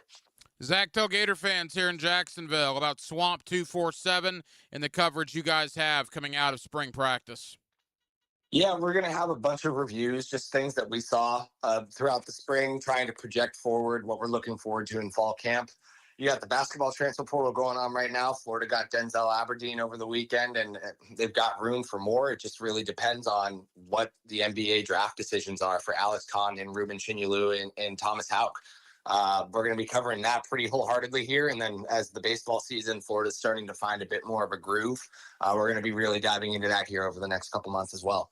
Zach Goodall, 24/7 Sports, Swamp 247. Zach, I know you're busy, man. Thank you for the time. We'll do it again soon, pal. Absolutely. Appreciate you, man. Okay, stop. This is a family movie. Sports talk and entertainment for Jacksonville. This is 1010XL. I'm here with Danny Van Sickle, director of the Electrical Training Alliance. Danny, tell me about your program. Hey, Rick. We're a 4-year electrical apprenticeship. Our students start out making over $40,000 a year, and right now make over $90,000 a year, including benefits. There is no tuition or student debt. You just have to apply and get accepted. Did you say no tuition and no student debt? You heard that right, Rick. Once you're accepted to the program, you only cost for the books and the course fees. About $800 a year. That sounds like an amazing opportunity. How can I learn more? Just go to etajax.org, and you can apply there. Apply by May 14th. Hey, Jacksonville DDH. Dreamfinders Danny Hicken here with the scoop from Dreamfinders Homes, your National Builder of the Year. We've got first-year interest rates as low as 2.99% in homes in 20-plus communities throughout Northeast Florida. If you're house hunting, make sure your first pick Dreamfinders Homes, the proud official home builder of the PGA Tour, the Florida Gators, and your Jacksonville Jaguars. Visit dfhsalesevent.com today and tell them Dreamfinders Danny sent you. Looking for an exciting, fun-filled evening the whole group can enjoy? Welcome to indoor football. Welcome to the Jacksonville Sharks. Discover the thrill of the indoor league. Fast-paced, action-packed, and it's family fun.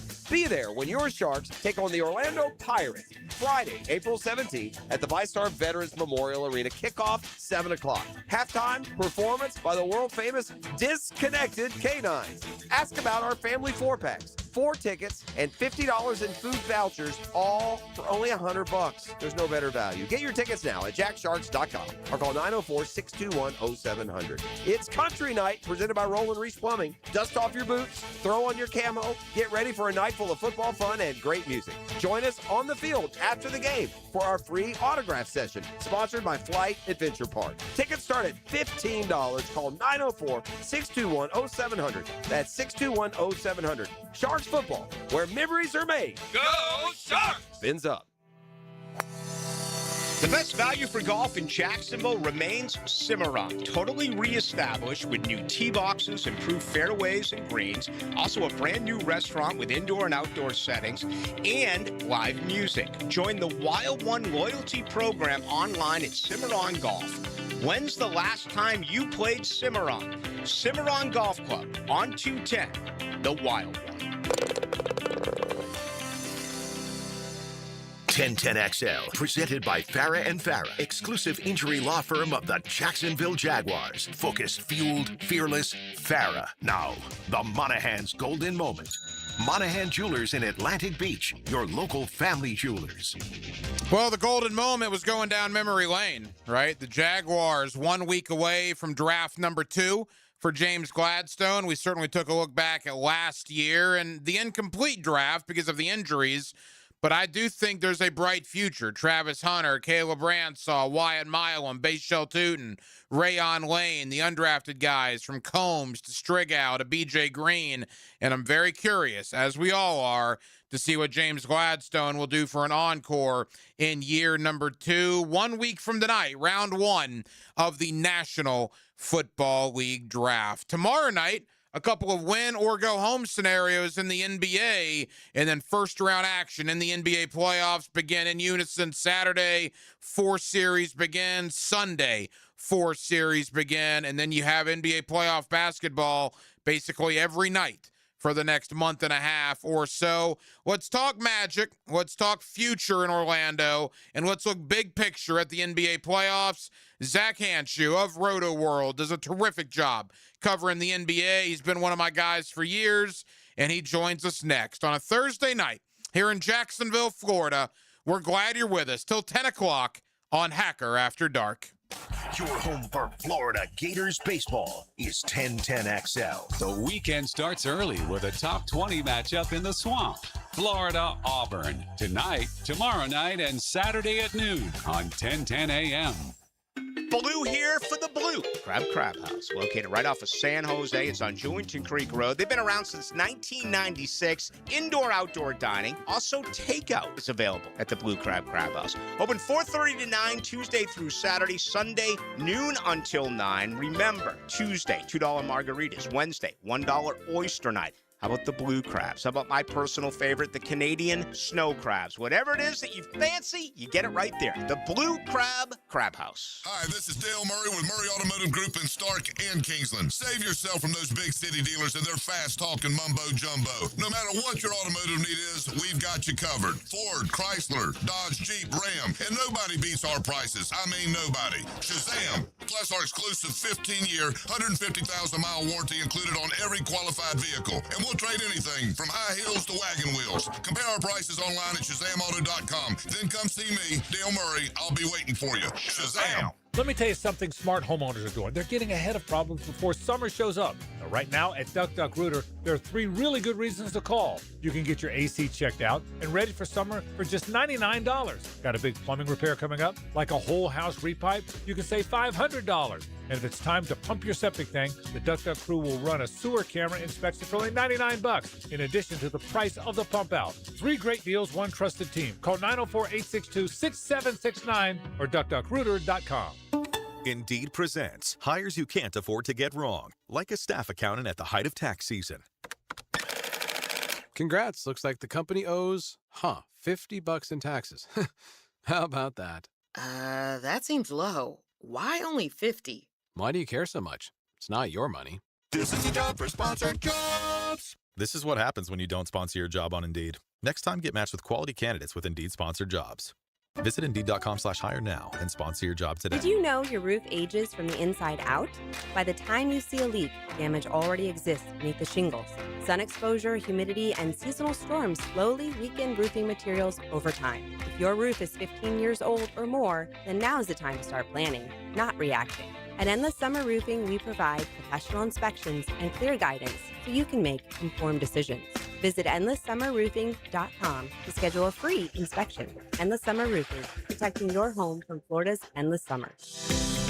This is Jeff Middlecoff with Cogent Bank. My associate Ryan Salem and I joined Cogent Bank because we wanted to revolutionize the mortgage business, just like Cogent Bank has revolutionized the banking business. So Ryan Salem and I are able to leverage the power and stability of Cogent Bank to go out and find our clients the best investors, the best products, and the best rates in the entire country for your particular mortgage loan. Of course, you don't have to be a customer at Cogent Bank to take advantage of our mortgage services to buy or refinance your home. We offer jumbo loans, VA, FHA, conventional, and investment loans. At Cogent Bank, we offer mortgages nationwide, so we can help you with a second home or help a family member who lives or is moving to another state. Call Ryan Salem or myself, Jeff Middlecoff, at Cogent Bank today, 904-442-9191, to see how we can help you with any of your mortgage loan needs, whatever or wherever they may be. Member FDIC, Equal Housing Lender, Cogent Bank, NMLS ID 402296. Find Salem, NMLS ID 1182429. Jeff Middlecoff, NMLS ID 249086. On the First Coast, we have the backs of those who protect our community. That includes our canine officers out there every day with JSO and police across our area, tracking suspects, finding missing adults and children, putting their lives on the line. Canines United makes sure these four-legged heroes get the gear and training they need to come home safe. Join the 9K for Canines. Every step supports local police canine units. Sign up now at caninesunited.org, because in the Bold City, we take care of our own. Firehouse Subs is adding a new heavy hitter to the roster, the Chicken and Cheddar Rancher. Grilled chicken, melted cheddar, crispy bacon stacked high with fresh toppings, and creamy buttermilk ranch. The Chicken and Cheddar Rancher, only at Firehouse Subs. 1010XL, presented by Farah and Farah, exclusive injury law firm of the Jacksonville Jaguars. Still present, ready. Farah doesn't flinch. Here's another call on the 1010XL hotline, driven by Key Buick GMC, home of the lifetime powertrain warranty. Back here on 1010XL and 92.5 FM in the city of Jacksonville, we are glad you are with us. The NBA playoffs, well, the play-in is already underway. The first round begin both on Saturday and Sunday. Let's preview the NBA playoffs. Let's talk a little Orlando Magic as well, and let's do that with one of our main NBA guys, Zach Hanshu of Roto World. Does a terrific job covering the NBA, and he's always kind enough to join us here on 1010XL. Zach, how you doing? I am doing great, man. Ready for some playoffs. Yeah, it's going to be a 2-month gauntlet to the NBA championship, but I love it, no question. All right, Orlando. I've been a Magic fan for 36 years, Zach. I don't know if I've ever been more embarrassed than I was on Sunday night, losing essentially to the Celtics G League team. They're in the midst of the play-in right now, but I think Brian Windhorst said it best. You want to know why Boston is where they are and why Orlando is where they are? Just look at what happened at the TD Garden on Sunday. That was absolutely unbelievable. 100%, man. I was sitting in the living room, and I watched basketball with my sons pretty much every night. My brother-in-law was over. He's a big hoops guy, and we're watching this game. And my first comment after we turned it on was, man, if Jamal Mosley wasn't on the hot seat before, I think this is probably the nail in the coffin. Like you said, man, Boston rested everybody. They had no incentive to win. Of course, Orlando needed to win, for playoff positioning. And it was the first time they flashed a graphic up on the screen, first time in Celtics history that three guys had their career highs, in scoring in the same game. And, of course, it happened against Orlando.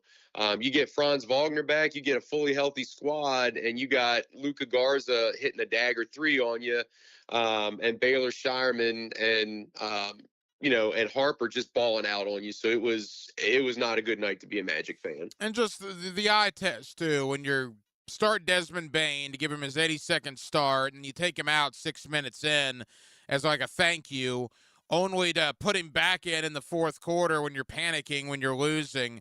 I mean, just the optics of that look terrible. Oh, it's silly, man. And again, that's coaching. You pull them out to, maybe give them a breather. And then, you realize, hey, Boston plays hard. Their guys deep down the bench are actually competing because their coach drives them. It's a great organization. They shoot threes. They hustle after every play on defense. That just boils down to coaching, man. They took it really easy on Boston, thinking it would be a cakewalk at home.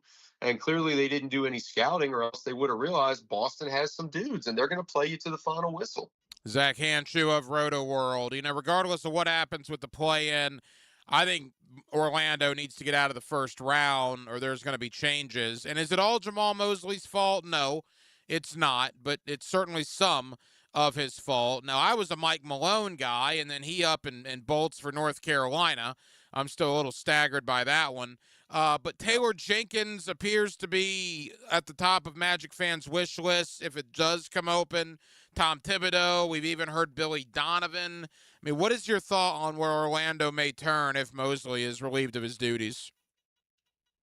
Yeah, I think Jamal Mosley's gone, right? I think unless Orlando goes on a deep playoff run, this is a professional sports team. You got to win regardless of the hand you're dealt. Clearly, Orlando the last couple of seasons has had some devastating injuries. The guys haven't had a chance to gel.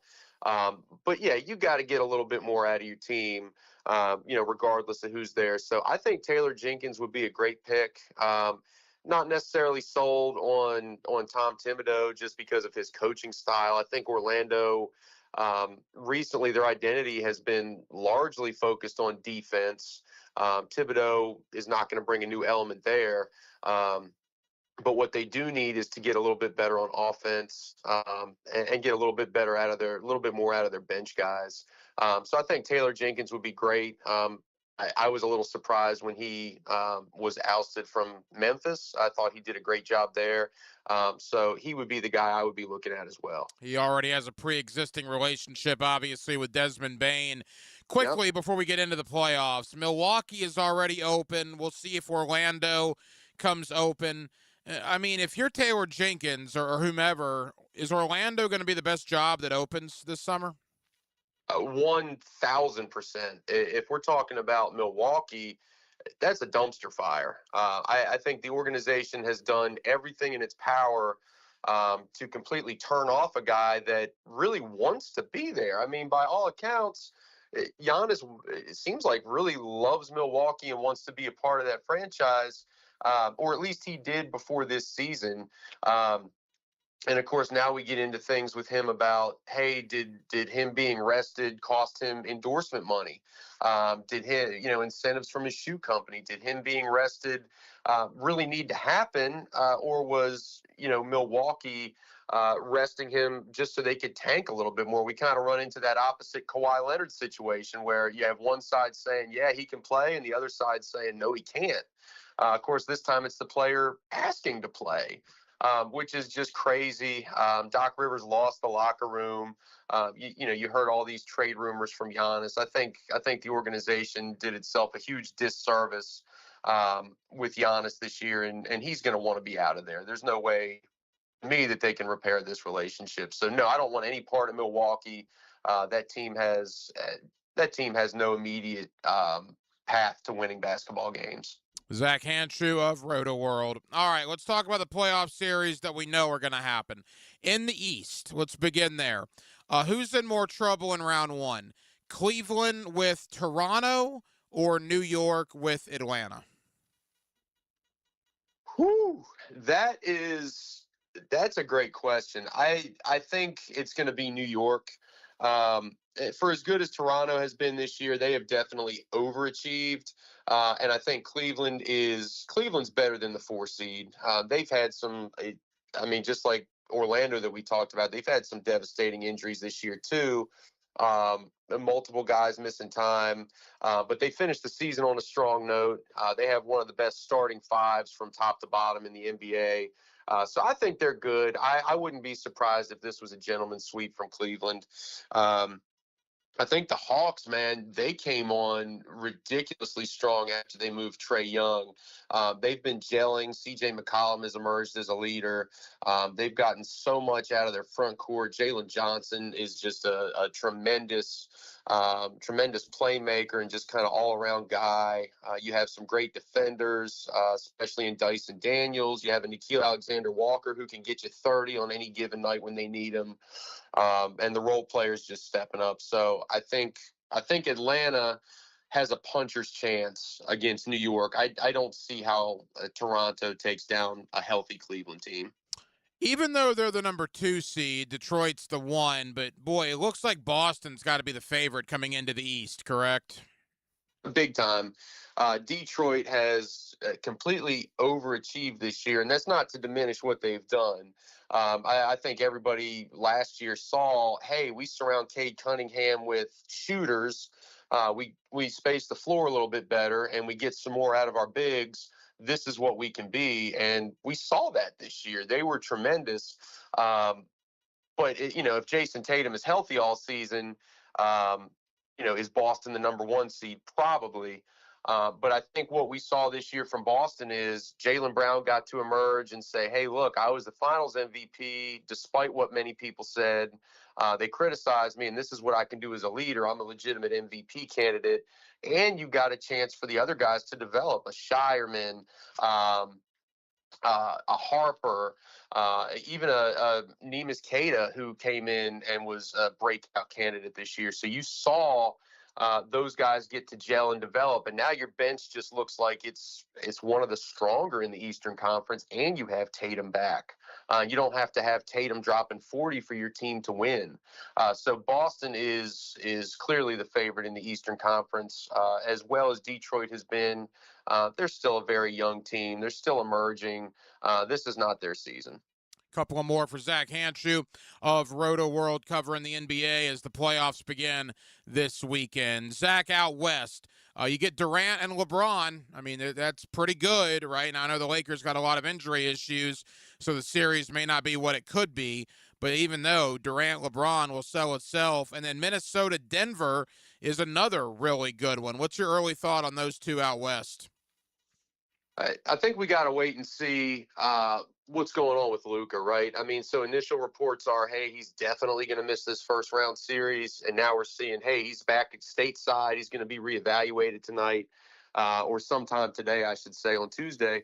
If Luka and LeBron are available, I'll take the Lakers to win that first round series. But if it's just LeBron and the role players, I don't know how they even get past 5 games against Houston. And as much as Houston has underachieved this season, that's still Kevin Durant and a number of really quality options around him. I just don't see a 41-year-old LeBron and, Jake LaRavia and Marcus Smart and some of these guys beating a healthy Houston team. So that series heavily hinges on Luka's availability. I think we already know A. Reeves is not going to be back until the second round at minimum. But if you give me Luka, I'll take the Lakers to win that one. If we're talking Denver and Minnesota, I mean, that's just a rivalry I think everybody wants to see. That's primetime basketball. We just have to see what the health is of everybody on both sides, right? Both of these teams have dealt with a lot of key injuries. We've had guys from Minnesota missing time down the stretch, Anthony Edwards in particular, obviously their superstar. But if both of these teams are healthy, as it looks like they may be, I will take Denver in 7. But this is going to be a fist fight to the very end. It wouldn't surprise me at all if Minnesota came out of this one, but I think this one can go the distance. You talk about a fist fight. The entire Western Conference is shaping up for that. With all that being said, is OKC still the favorite in your opinion? Yeah, they're still the favorite. Until anybody proves otherwise, San Antonio, I think they're still a little young. I know that's going to be the constant cliche and criticism of them is, hey, they're too young. But we don't see young teams go through the finals too often. Obviously, OKC did it last year. Very young team. So San Antonio could do it. San Antonio gave OKC the business all season. So if it came down to those two teams, it would not shock me to see San Antonio emerge. But OKC is just so deep at every position. They defend well.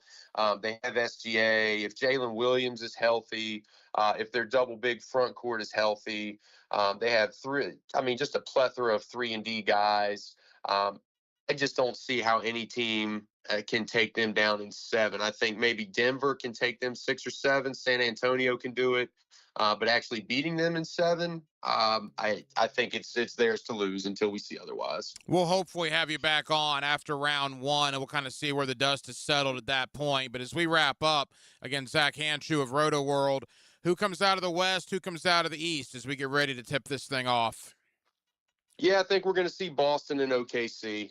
That's my early picks right now. Again, I think it's a little bit more open in the Western Conference, which is surprising to say because it's such a competitive conference. But I do think it's going to be more open than what people are thinking. Even though OKC is the favorite, San Antonio and Denver have proven that they can beat them. And if the Lakers make it out of the first round and get Luka and Reeves back, that could completely alter what happens in the Western Conference. So I'm excited to see it. Zach Handschuh of Roto World. Zach, tell the good folks here in Jacksonville about the coverage Roto World will have as the NBA playoffs tip off. Yeah, Roto World is covering player news, player injuries, updates, game scores, analysis, breakdowns. We're covering everything over there. Zach, I know you're busy, man. Thank you for the time. We'll do it again soon, pal. Thanks, Ryan. And thank you to Zach Handschuh of Roto World covering the NBA with us here tonight on Hacker After Dark. The NBA playoffs, round number 1 begins on Saturday. 4 games on Saturday, 4 games on Sunday. We still have to find out who the last 2 teams in the playoffs are. Tomorrow night, win or go home scenario, Golden State at Phoenix. And then before that, Charlotte at Orlando.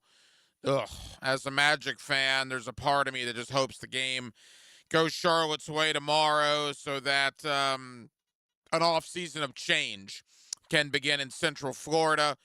I hope Orlando wins, but man, there is a part of me that hopes they don't as well. And by the way, Charlotte has absolutely owned Orlando this year. They have beat them to death numerous times, so I don't like the Magic chances, but should be a fun night of NBA action tomorrow night. Again, win or your season is over between Charlotte and Orlando. Same thing between Golden State and Phoenix. Those will be the final 2 playoff teams, and then the playoffs begin Saturday. 4 game 1s, followed by 4 more game number 1s on Sunday in the NBA playoff first round. So we certainly spent some time on that. We spent some time on the Florida Gators, putting a bow on their spring practice, which wrapped up this past weekend with head coach John Sumrall on the field as the coach for the University of Florida. Maybe a quarterback competition brewing between Aaron Philo and Tramel Jones.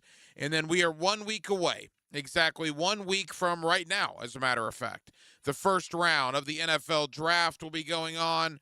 The Jaguars, as it stands right now, do not have a first-round pick, but of course they have 11 picks overall, 4 inside the top 100.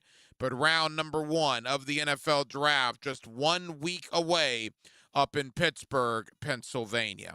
Well, that will just about do it, man. Very busy Thursday night edition of Hacker After Dark. We certainly appreciate you guys hanging out with us here on 1010XL and on 92.5 FM, and we have a ton of people to thank. And thank you to Zach Handschuh of Roto World, who covers the NBA, does a very good job, and we certainly appreciate Zach's time. We had another Zach Goodall, 24/7 Sports, Swamp 247, for joining us tonight to look back on spring practice down there at the University of Florida. And former Jacksonville Jaguar defensive lineman Lige Douzable. He spent over 10 years in the National Football League, and we certainly appreciate Lige for taking time out for us here on Hacker After Dark.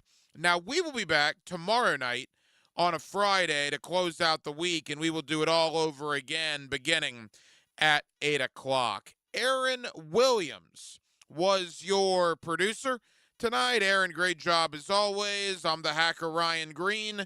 And again, Jacksonville, thank you for spending part of your Thursday evening with us right here on Hacker After Dark, on 1010XL, and on 92.5 FM. So for all of us here on HAD, have a terrific remainder of your Thursday evening, and we will talk to you again tomorrow night to close out the week on a Friday beginning at 8 o'clock. Until then, good night, Jacksonville. Don't miss the Bari Breakdown with Dr. George Bari on XL Primetime Wednesdays around 1:35 for the latest in sports injuries from all the big names in the game. Who's MIA? Who's coming back? Dr. George Bari on XL Primetime Wednesdays at 1:35 on 1010XL 92.5 FM. What do you think Dan and Jeff would be doing if they were never hired at 1010XL? We should be pirates, the two of us. Swashbuckling. Dan Hicken and Jeff Prosser. Yeah, I'd be good at buckling swashes. Oh, Mornings on 1010XL.